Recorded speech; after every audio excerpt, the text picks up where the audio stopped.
The red dust of Kepler 442b swirled around Captain Jake Morrison as he pressed his back against the broken wall. His team was trapped and he knew it. The mission had gone wrong from the start when their dropship took enemy fire and crashed 3 miles from the target zone. Now Zephyrian soldiers were closing in from all sides with their strange blue energy weapons that hummed like angry insects. "Lisa, what's your status?" Morrison whispered into his comm unit. Sergeant Lisa Parker was their tech specialist and had been trying to get their emergency beacon working since the crash. "No good, sir. The crash fried most of our equipment." "I can't reach command," Parker replied from behind a fallen tree trunk. 20 meters away, Corporal Danny Rodriguez crawled up beside Morrison. His left arm was bleeding from shrapnel, but he still held his rifle ready. "Captain, I count at least 30 hostiles moving in. They've got us surrounded." Private Amy Chen was the youngest member of their team. She had joined them fresh from training just 6 months ago. Now she was pinned down behind some rocks with energy blasts lighting up the air around her. "They're not trying to kill us," she called out over the noise of battle. "Their shots are set to stun." Morrison realized. Chun was right. The Zephyrians could have killed them already if they wanted to. These aliens were 7 feet tall with hard shell-like skin and 4 arms each.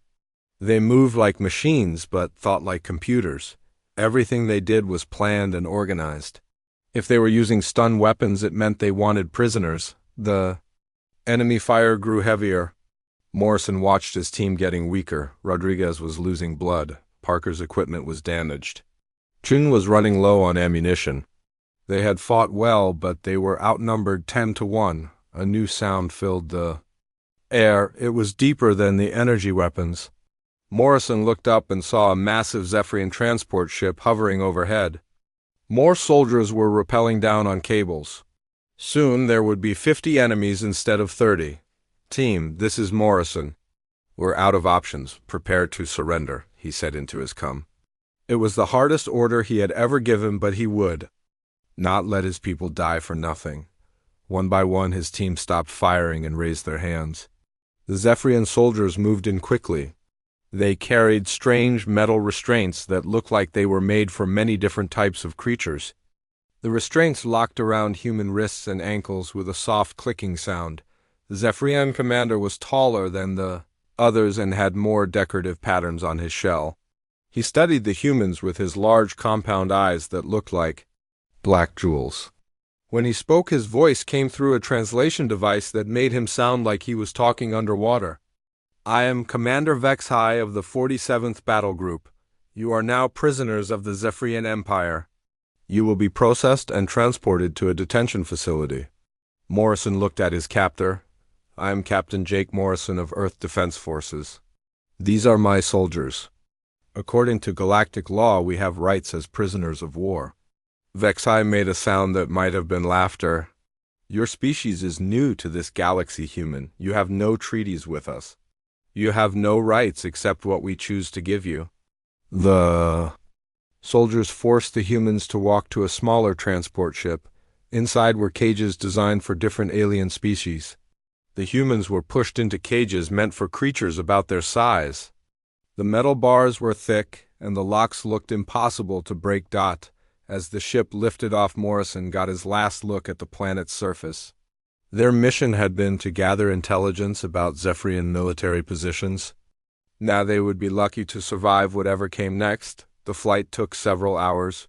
The humans could not talk much because Zephyrian guards watched them constantly. But Morrison used hand signals to tell his team to stay alert and look for information. Even as prisoners, they were still soldiers. When the ship finally stopped, they were in space. Through a small window, Morrison could see they had docked with something huge. It looked like an asteroid, but with metal structures built into its surface. Lights moved in patterns across the rock face. This was clearly their destination. Zephyrian soldiers opened the cages and forced the humans to walk through connecting tunnels. The asteroid was hollow inside with levels carved into the rock. Hundreds of different alien creatures moved through corridors under guard. This was a prison, and it was enormous. They passed cells holding creatures Morrison had never seen before. Some looked like giant insects. Others were covered in fur or scales. A few seemed to be made of living crystal. All of them looked defeated. Commander Vexhai led them to a processing center where other Zephyrian officers waited with data tablets. These humans will be classified as low security risks. Their species shows no special abilities. Place them in Section C with the other harmless prisoners. The processing was quick. The humans were given prisoner numbers and basic gray uniforms. Their military gear was taken away. Then guards led them deeper into the asteroid to a section with hundreds of cells carved into the rock walls. "Welcome to Detention Complex Data 7, Vexhai said as they reached their assigned cells. "No prisoner has ever escaped from this facility. Do not think you will be the first." Morrison and his team were separated into different cells, but they were close enough to see each other. As the guards walked away, Morrison caught the eyes of his soldiers one by one. Without words, he sent them a message. They were down, but not beaten. They were prisoners, but they were still human. And humans never gave up. The first week in Detention Complex Data 7 was about learning the rules. Morrison watched everything from his cell. The guards followed exact patterns. They brought food at the same times each day. They checked cells in the same order. They changed shifts every 8 hours without fail. The Zephyrians treated their prison like a machine. Every prisoner had a number and a schedule. Wake-up calls came at 0600 hours. Food arrived at 0800, 1300, and 1900 hours. Exercise time was from 1,000 to 1,100 hours in groups of 20 prisoners. Lights went out at 2,200 hours exactly. Morrison used meal times to study the other prisoners. The dining hall was a large cavern carved from rock with metal tables bolted to the floor. Different alien species sat in separate groups. Most kept their heads down and ate in silence. Lisa Parker had the cell next to his. During exercise time, she walked near him and spoke quietly. "The power systems here are interesting, Captain. I can see energy conduits running through the rock walls. This whole place runs on geothermal power from the asteroid's core." "What else have you noticed?" Morrison asked while pretending to stretch. "The life support systems are distributed. Each section has its own air recycling. The guards carry personal atmosphere units because they can't breathe the same air mix. Danny Rodriguez joined their exercise group the next day. His arm wound was healing well. "I've been watching the guard rotations, sir. They have a blind spot near the waste processing area. Also, the guards from different shifts don't talk to each other much." Amy Chen was in a cell 3 levels down, but she had found ways to observe the complex layout. During her exercise time, she mapped every corridor she could see. "The main computer core is in the center of the asteroid, Captain. All the security systems connect to it through data cables in the walls.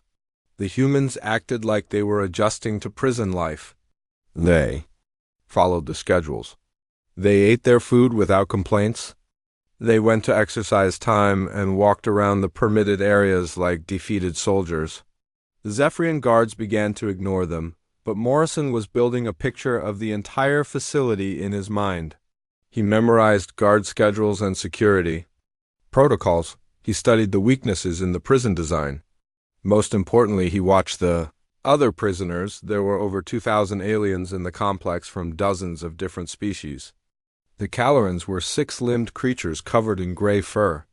They had been engineers before capture and still understood technology.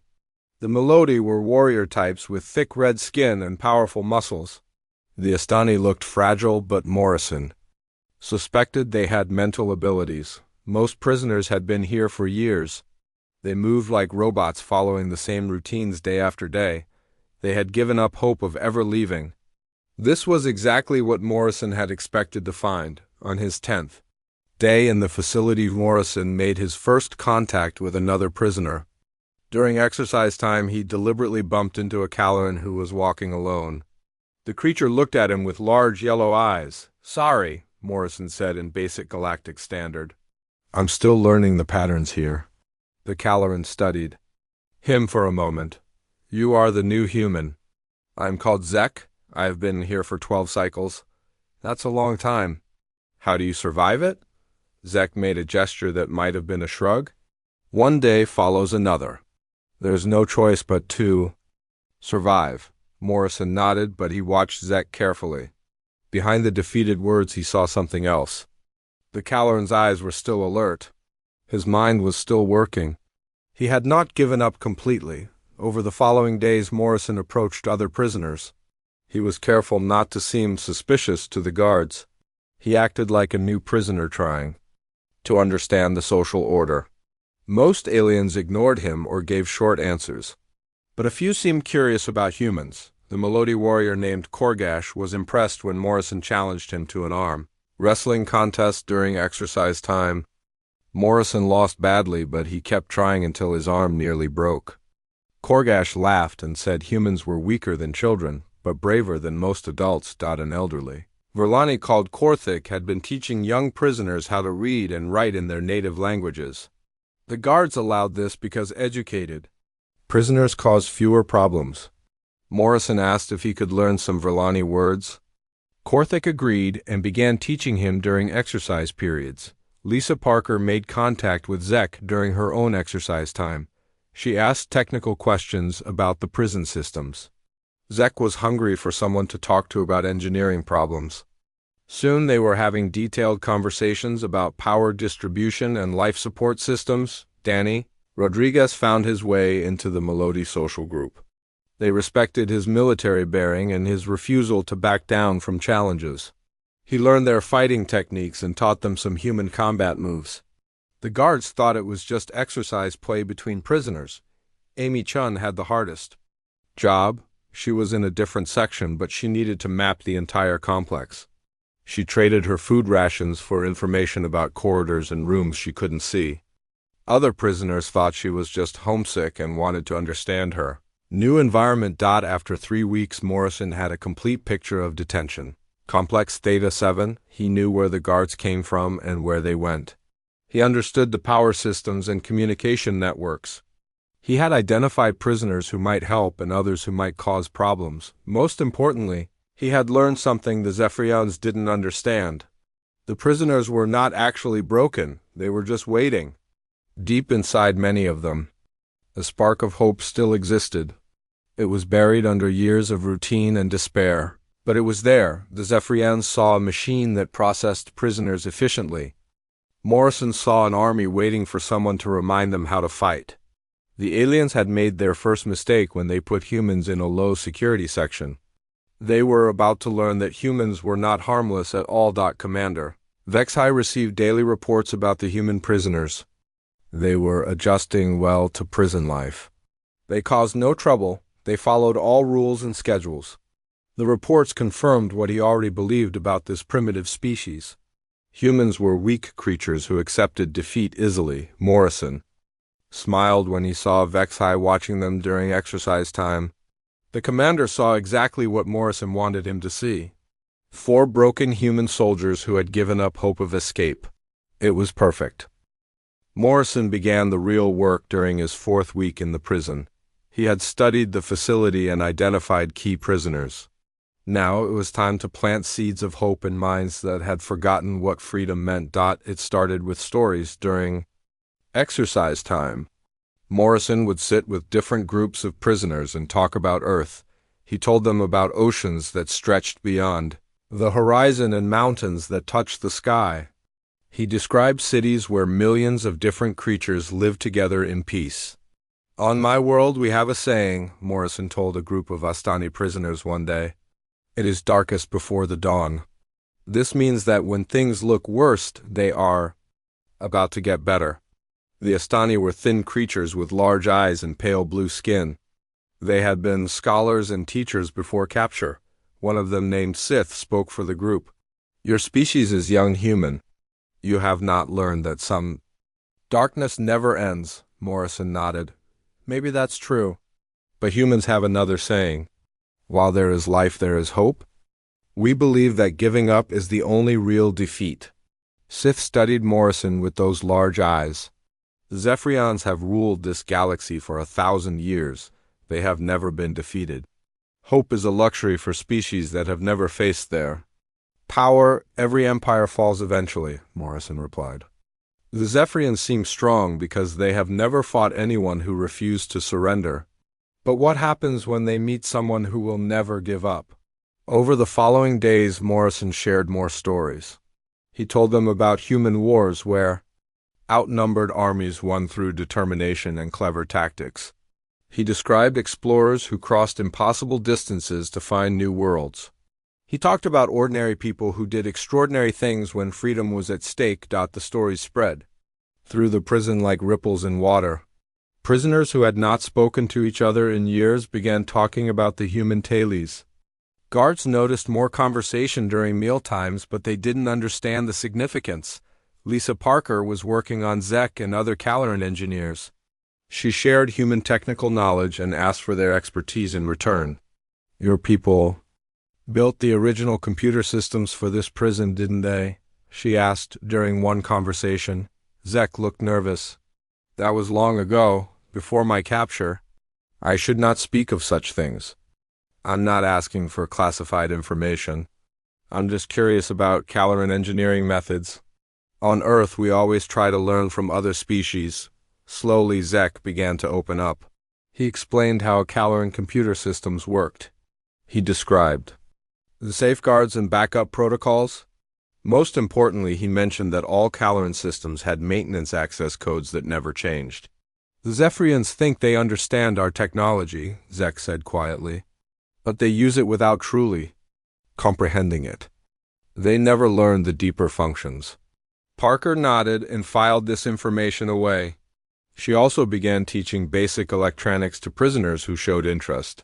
She claimed it was just educational, but she was actually identifying which aliens had technical skills that might be useful. Danny Rodriguez was building relationships with the warrior species in the prison. The Melody were the largest group, but there were also Corvan fighters and Nexari soldiers. All of them had been captured in battles across the galaxy. Rodriguez taught them human fighting techniques during exercise time. He showed them moves that used an opponent's size and strength against them. Humans are usually smaller than our enemies, he explained, so we learned to be smarter instead of stronger. The alien warriors were impressed by human tactics. They began practicing the techniques and teaching Rodriguez their own combat methods. Soon there was an informal fighting school operating during exercise periods. The guards thought it was harmless physical activity. Rodriguez also shared human military philosophy. He talked about unit cohesion and fighting for your brothers in arms. He explained how small groups of determined soldiers could defeat much larger forces through teamwork and sacrifice. Amy Chun had the most delicate mission. She was building a communication network throughout the prison. She taught other prisoners a simple tapping code that could be used on cell walls. She showed them how to arrange objects in their cells to send messages. She created a system for passing information during mealtimes and exercise periods. Chun started with prisoners she trusted like Korthik, the old Verlani teacher. This is just in case we ever need to coordinate something, she told him. Like if there's an emergency or if guards are treating someone badly. Korthik understood immediately. He had been a resistance leader on his homeworld before capture. You humans are planning something, aren't you? He said quietly. Chun looked innocent. We're just trying to make friends and learn about other species. Captain Morrison says it's important to build good relationships. But Korthik saw through the act. His old eyes held the first spark of real hope they had shown in years. Perhaps it is time for this old teacher to have new lessons to share. The network grew slowly but steadily. Prisoners who had never worked together began passing messages between sections. Information about guard schedules and security procedures flowed through the system. Most importantly, news about human activities spread to every corner of the prison. Morrison coordinated everything while appearing to be just another defeated prisoner. He used exercise time and meal periods to meet with key individuals. He never said anything directly about escape, but he planted ideas and possibilities in receptive minds. The breakthrough came when Morrison approached a group of Neridian water breathers. They lived in special flooded cells and rarely interacted with other prisoners. Morrison had Chun teach him basic Neridian hand signals so he could communicate with them. My people respect those who fight the impossible battle, the Neridian leader told Morrison through gestures. But the Zephyrians control the water systems. If we anger them, they can drain our cells and kill us slowly, Morrison nodded. I understand. But what if there was a way to use the water systems instead of being controlled by them? What if flooding could be a weapon instead of a weakness? The Neridians' large black eyes widened. No one had ever suggested that their need for water could be turned into an advantage. Morrison left them thinking about new possibilities. By his 6th week in prison, Morrison had contacts in every major prisoner group. The communication network connected all sections of the facility. A core group of trusted prisoners was ready to take bigger risks. Most importantly, the spark of hope was burning brighter in hundreds of minds. The Zephyrians noticed changes in prisoner behavior, but they misunderstood what they were seeing. There was more conversation during meals. Prisoners from different species were interacting more. Exercise time had become more active and organized. Commander Vexai received reports about these changes. His security officers suggested that the prisoners were becoming more social as they adjusted to their situation. This was considered a positive development because social prisoners were easier to manage than isolated ones. Vexai was pleased. The prison was running more efficiently than ever. Prisoner conflicts were down. Health issues were reduced. Even the humans were integrating well with the general population. Everything was going exactly according to Zephyrian planning. Morrison watched Vexai during one of the commander's inspection tours. The alien walked through the corridors, seeing a smoothly functioning prison system. He had no idea that beneath the surface a revolution was growing. The humans had taught their fellow prisoners the most dangerous lesson of all. They had taught them to hope again. The network was ready. The alliances were built. Now Morrison needed to wait for the right moment to turn hope into action. The announcement came during morning meal time on Morrison's 7th week in the prison. Commander Vexai entered the dining hall with a full escort of guards. His voice echoed through the translator system as he addressed the assembled prisoners. Attention, all inmates. Recent behavioral reports indicate declining discipline in some sections. To restore proper order, a public correction will be administered. Prisoner 7749 Verlani will face execution tomorrow at 1400 hours for unauthorized teaching activities. Morrison felt his blood turn cold. Prisoner 7749 was Korthik, the elderly Verlani who had been teaching other prisoners to read and write. The old teacher had been doing this for years with guard approval. This was clearly an excuse to make an example of someone. Around the dining hall, Morrison saw shock and fear on alien faces. Korthik sat at his usual table, looking calm, but his hands trembled slightly. The old Verlani had survived 12 years in this prison by being careful and useful. Now the Zephyrians had decided his usefulness was over. Vexai continued his announcement. All prisoners will attend the execution. This will demonstrate the consequences of stepping outside assigned parameters. Order will be maintained. The guards escorted Vexai out of the dining hall. Slowly the prisoners began talking again, but their voices were quiet and frightened. Morrison caught eyes with Lisa Parker across the room. She nodded slightly, showing she understood the situation. That evening, Morrison used the communication network to reach his team and key allies. The tapping codes and arranged objects carried urgent messages through the prison sections. A meeting was arranged during the night shift when fewer guards were on duty. Morrison managed to gather with Lisa Parker, Zek the Caloran engineer, Korgash the Melody warrior, and Sith the Astani scholar in an unused storage area. Amy Chun and Danny Rodriguez sent messages from their sections since they couldn't leave without suspicion. They're killing Korthik. To send a message, Morrison said quietly. He's the most respected prisoner here. If they can execute him publicly, the rest of you will be too afraid to hope for anything better. Chuck's yellow eyes were sad. The old teacher has been like a father to many young prisoners. His death will break spirits that were just beginning to heal. Korgash clenched his massive fists. On my world, we would fight to defend such a one. But here we have no weapons and the guards are too strong. Sith spoke with the careful words of a scholar. The logical choice is to protect ourselves. One death is tragic, but it does not justify risking everyone else. Morrison looked at each of them in turn. That's exactly what the Zephyrians expect. You two think. They want you to choose safety over doing what's right. But there's another choice. We can save Korthik and everyone else at the same time. You speak of escape, Zek said. But no one has ever escaped from this prison.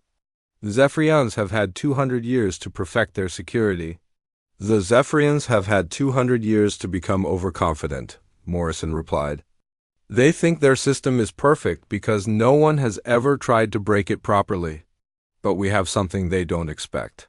What is that? Sith asked. Morrison smiled. We have each other. Every species in this prison has skills the Zephyrians don't understand. Calorans know their technology better than they do. Melody are stronger than their guards. Astani can do things with their minds that Zephyrian science can't measure, and humans refuse to accept defeat. Over the next hour, Morrison outlined his plan.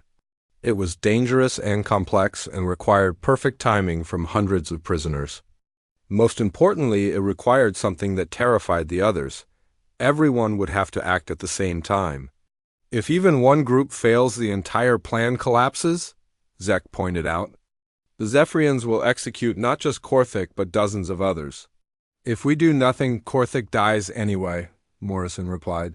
And then they'll find someone else to make an example of. And another one after that. This is our chance to show them that prisoners are not helpless. Korgash spoke for the warrior species. My people will fight if there is honor in the battle, but we need to know the humans will stand with us when the violence begins. Morrison met the alien's gaze. Humans have a saying. We leave no one behind. That includes all of you? Sith represented the doubts of the intellectual species. Even if this plan succeeds, where will we go? This is an asteroid in deep space. The nearest inhabited world is months away by conventional travel. The Zephyrians have ships in the hangar bay, Morrison explained, including the heavy transport that brought some of you here. If we can reach it, we can carry everyone to neutral space. The meeting broke up with each representative carrying the plan back to their people. Morrison knew this was the critical moment. For weeks he had been building hope and trust among the prisoners. Now he was asking them to bet their lives on that hope. The next day, news of the escape plan spread through the prison network. Reactions were mixed. The younger prisoners were excited by the possibility of freedom. The older ones remembered too many failed hopes and broken promises. The warrior species were eager to fight, but worried about protecting the weaker prisoners during battle. Morrison spent the day talking to groups of prisoners during exercise time. He shared stories about impossible victories from human history. He reminded them that freedom was worth any risk. Most importantly, he showed them that he believed the plan would work. Tomorrow we face a choice, Morrison told a mixed group of aliens. We can watch a good person die and go back to our cells feeling grateful it wasn't us. Or we can stand up and say that this ends now. An old Corvan prisoner who had been silent for years finally spoke. Human, I have seen many plans for escape. All of them failed because prisoners think only of themselves. Why should this be different? Morrison looked around at the diverse group of creatures. Because this time, we're not just escaping as individuals, we're escaping as a family. Every species helps every other species. No one gets left behind. That evening, Morrison received his final reports through the communication network. Amy Chun had mapped every critical system in the prison. Danny Rodriguez had identified guard positions and patrol routes. Lisa Parker had worked with Zek too. Planned the technical assault on security systems. More importantly, the prisoner groups had made their decisions. The Calorans would handle computer systems and technical sabotage. The Melody and other warriors would engage the guards in direct combat. The Astani would use their mental abilities to disrupt Zephyrian communications. The Neridians would flood key corridors to block reinforcements, but the most important decision came from an unexpected source. Korthik himself sent a message through the network. The old Verlani teacher was ready to die if it would help the others escape. But he was also ready to live if there was a chance to see freedom again. Morrison lay in his cell that night thinking about what tomorrow would bring. In a few hours he would either be leading the largest prison break in galactic history or he would be dead. Either way, the Zephyrians would learn something important about humans. Commander Vexhai was also awake late that night reviewing security preparations for the execution. He wanted everything to go perfectly. The public death of one respected prisoner would remind the others of their place. After that, the prison would return to its normal, efficient operation. Vexhai had no idea that beneath his feet 2,000 prisoners were preparing for war. The Zephyrians had controlled this galaxy for so long they had forgotten what real resistance looked like. Tomorrow they would remember. The execution was scheduled for 1,400 hours in the main assembly area. Morrison watched from his position in the crowd as guards brought Korthek to the center of the large cavern. The old Verlani walked with dignity despite the heavy restraints. Around his arms and legs, Commander Vexhai stood on a raised platform with the execution device. It was a Zephyrian energy weapon designed to cause maximum pain before death. The message was clear. This is what happens to prisoners who step out of line. Morrison scanned the crowd of nearly 2,000 prisoners. They all looked defeated and frightened exactly as they were supposed to. But Morrison could see the truth in their eyes. Behind the fear was anger. Behind the helplessness was determination. They were ready. Vexhai began his speech about prison discipline and the consequences of disobedience. Morrison waited for the exact moment when the commander would be most distracted. The plan required perfect timing from every group in every section of the prison. "Let this serve as a reminder," Vexhai said as he powered up the execution weapon. The Zephyrian Empire does not tolerate defiance in any form. Morrison tapped his foot 3 times on the stone floor. It was the signal Amy Chun had taught everyone. Around the cavern, other prisoners picked up the rhythm and passed it on. Within seconds, the tapping had reached every corner of the facility. The lights went out. Lisa Parker and Zek had overloaded the main power grid exactly as planned. Emergency lighting kicked in, but it was dim and red. In the confusion, Morrison heard the sound he had been waiting for. The heavy clank of cell doors unlocking as the security system reset itself. Danny Rodriguez appeared beside Morrison as if by magic. "All teams are moving, Captain. The network is active." Around the assembly area, chaos erupted. Guards shouted orders, but their communication system was jammed by Astani mental interference. Prisoners who had seemed passive moments before suddenly moved with military precision. Korgash led a group of Melody warriors in a direct assault on the guard posts. The aliens were stronger than the Zephyrian soldiers, and they fought with the fury of beings who had nothing left to lose. Energy weapons fired wildly in the dim light, but most shots missed their targets. Morrison fought his way through the crowd toward the platform where Vexhai was trying to execute Korthik. The commander was protected by a squad of elite guards, but they were confused by the coordinated attack from multiple directions. "This is impossible," Vexhai shouted into his communication device. "Prisoners do not organize like this. They do not fight like soldiers." Amy Chun materialized from the shadows behind the platform. She had used service tunnels to reach the execution area unseen. Her hands moved quickly over the control panel for Korthik S restraints. The old Verlani was free within seconds. "Teacher, can you walk?" Morrison asked as he reached the platform. Korthik smiled despite the chaos around them. "Human, I have been walking toward this moment for 12 years. Lead the way." The battle spread throughout the prison as more security forces arrived. But Morrison's plan had anticipated this. Neridian water breathers had flooded key corridors, making it impossible for guard reinforcements to move quickly. Caloran engineers had disabled elevator systems and sealed blast doors. Most importantly, the prisoners fought as a unified force instead of separate species. When Melody warriors fell, other aliens took their weapons. When Astani psychics became exhausted from jamming communications, Corvan fighters protected them. When anyone was wounded, the others carried them forward. Morrison led his core group toward the hangar bay levels.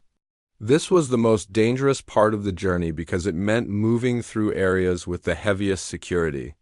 But it was also where their escape ships waited. Lisa Parker ran beside him carrying a stolen Zephyrian weapon. Captain Zek says the transport ship can carry about 800 people.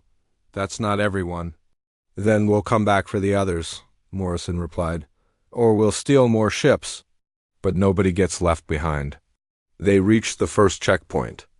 Guarding the hangar levels, a dozen Zephyrian guards had barricaded themselves behind defensive positions. Their energy weapons could kill dozens of prisoners before anyone got close enough to fight back. Rodriguez assessed the situation like the professional soldier he was. We need a distraction, sir. Something to make them look the wrong way. The distraction came from an unexpected source. Sith and a group of Astani scholars approached the checkpoint from the side corridor. They looked like helpless prisoners trying to surrender. The guards focused their attention on what seemed like an easy capture. Morrison and his fighters attacked from behind while the guards were distracted. The battle was quick and brutal. Alien prisoners who had been passive for years fought with desperate courage. They had been given hope and now they would die before giving it up. The hangar bay was enormous. Dozens of Zephyrian ships sat in docking cradles waiting for their crews, but Morrison was interested in only one vessel. The heavy transport sitting at the far end of the bay was big enough to carry hundreds of refugees to safety. More guards poured into the hangar as alarms echoed through the asteroid. Morrison realized they had perhaps 10 minutes before overwhelming force arrived.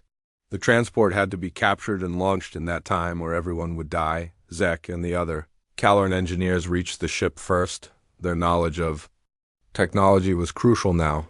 They needed to override security systems and start the engines while under fire from Zephyrian weapons. How long? Morrison shouted over the noise of battle. 5 minutes for basic systems, Zek replied while his hands worked frantically over control panels. Maybe 3 if we skip safety protocols. Morrison looked around the hangar. Hundreds of prisoners were flooding in from all sections of the prison. The wounded were being carried by the strong. The young were protected by the old. No one was being left behind, but time was running out. Heavy blast doors at the main entrance were beginning to open. Soon, Zephyrian battle troops would enter with weapons designed to kill hundreds of prisoners in seconds. 2 minutes, Zek announced. Engines are warming up, but we need someone who can pilot this ship. Korthik stepped forward. I was a transport pilot on my homeworld before the Zephyrians came. If these systems are similar to Verlani ships, I can fly her. The old teacher climbed into the pilot seat and began studying the controls. His aged hands moved over switches and displays with growing confidence. Yes, I remember this feeling. Take me home, little ship. The transport engines came online with a deep rumble that shook the entire hangar. Steam and energy discharges filled the air as massive systems activated for the first time in months. The ship was ready to fly. Everyone aboard, Morrison shouted. Priority to wounded and young prisoners. Warriors form a defensive line at the loading ramps. The blast doors finished opening and Zephyrian reinforcements poured into the hangar. These were not regular guards but heavy assault troops with armor and military-grade weapons. They fired into the crowd of prisoners without mercy. Morrison saw aliens he had come to know and respect falling under enemy fire. But for every prisoner who fell, others kept moving toward the ship. They had been shown that freedom was possible and they would not turn back now. Commander Vexhai appeared with the assault troops. His compound eyes were wild with rage and disbelief. Destroy the transport, he screamed. Kill them all before they can escape. The loading process seemed to take forever, but it was actually less than 3 minutes. Wounded prisoners were carried aboard first, then families and the elderly. The warriors held the defensive line until everyone else was safe. Captain, we have to go now, Rodriguez called from the ship's ramp. Those weapons will breach our hull if we wait much longer. Morrison took one last look around the hangar. Nearly 800 prisoners were aboard the transport. Hundreds more were still fighting throughout the prison. The hardest decision of his military career was leaving people behind. "Korthik, take us out," Morrison ordered as he sealed the loading ramp. The old Villani pilot's voice came over the internal communication system. "Hold on, everyone. We're going home." The transport lifted off amid a storm of energy weapons fire. Vexhai watched in disbelief as the impossible happened. Prisoners were escaping from his perfect prison. The ship broke through the hangar bay doors and headed for open space. Morrison stood on the bridge watching the asteroid fall away behind them. They had done it. They had achieved the impossible. But as he looked at the faces around him, he knew this was just the beginning. These freed prisoners would carry the message to others. The galaxy was about to learn what happened when you gave humans and their allies nothing left to lose. The transport ship limped through space with half its systems damaged from the escape battle. Korthik kept them flying through skill and determination while Lisa Parker worked with Zek to repair critical components. They had escaped the prison, but they were still deep in Zephyrian territory. Morrison stood on the bridge looking at the navigation display. The nearest neutral space was 6 days away at their current speed. Behind them he could see pursuit ships beginning to follow their trail. Commander Vexhai would not let them escape without a fight. "Captain," Amy Chung called from the communications station, "I'm picking up distress signals from the prison. Sounds like the remaining prisoners are still fighting the guards." Morrison felt the weight of command on his shoulders. 800 people were safe on this ship, but over 1,000 more were still trapped in the asteroid.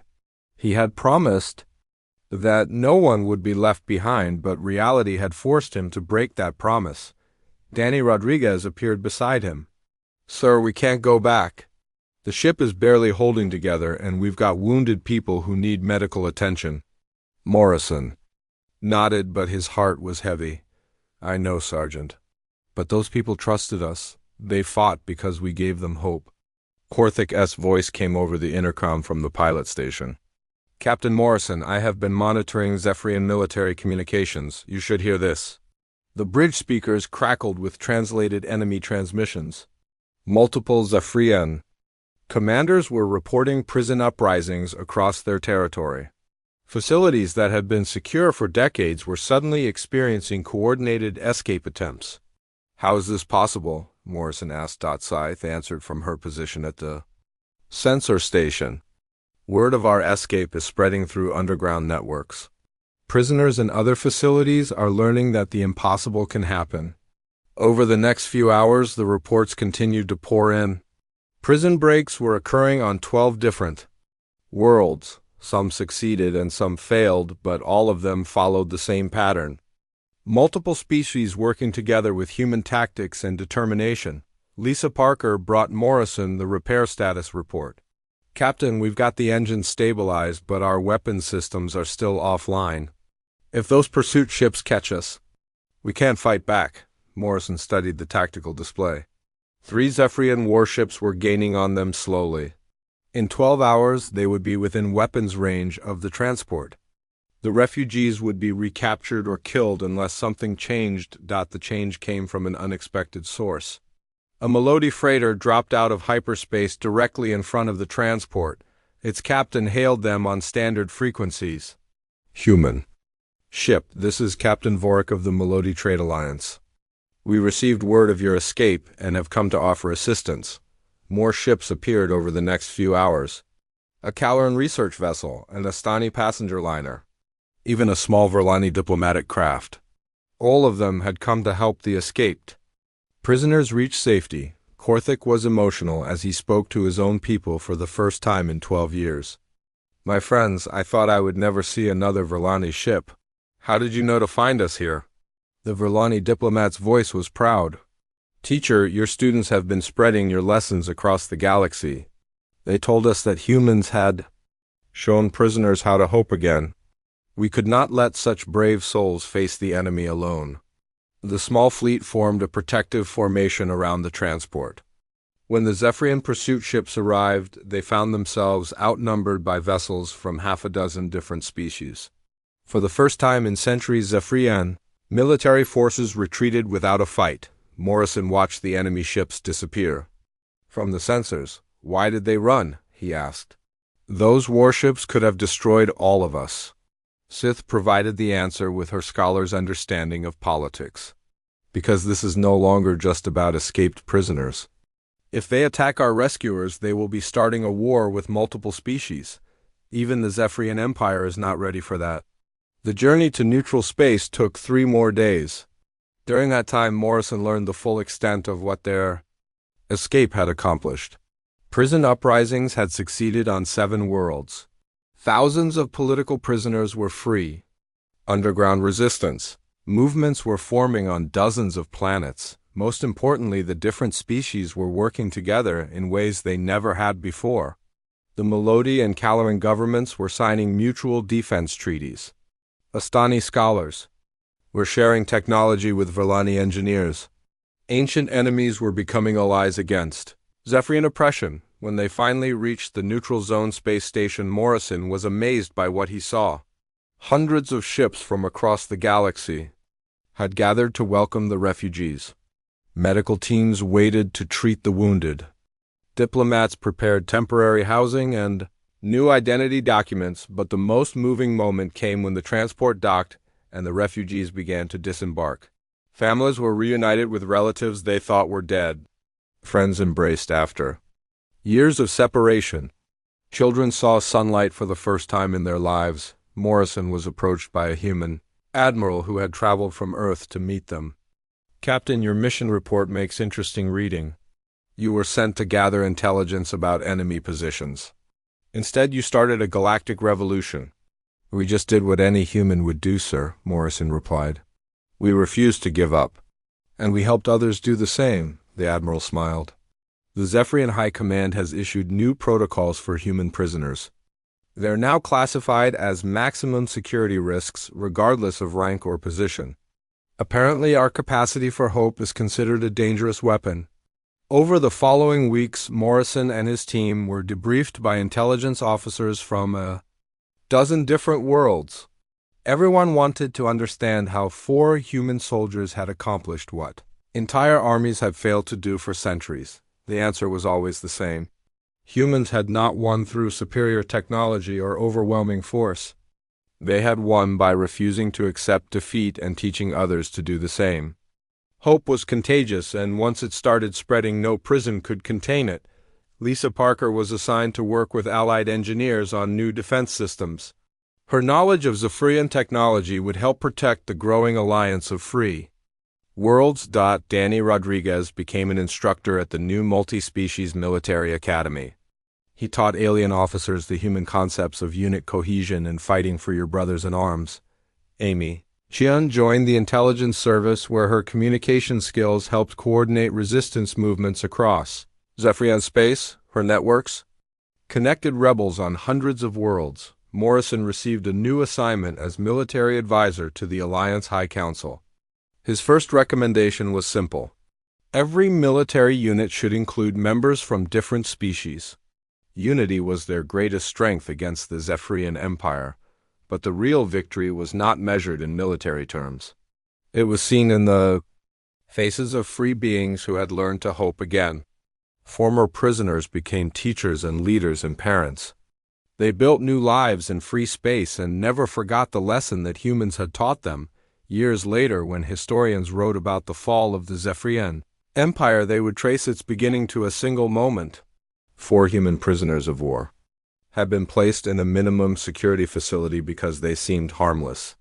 The aliens had made a fatal error in judgment. They had underestimated the human capacity for hope and the willingness to share that hope with others. In trying to break the humans, they had instead created something far more dangerous. They had created believers in the possibility of freedom. Commander Vexhai spent the rest of his career trying to understand what had gone wrong at Detention Complex Theta 7. His reports filled thousands of pages, but they all reached the same conclusion. Humans were the most dangerous prisoners in the galaxy because they never truly surrendered. The lesson spread through Zephyrian space like wildfire. Prison commandants requested additional security for any facility holding human captives.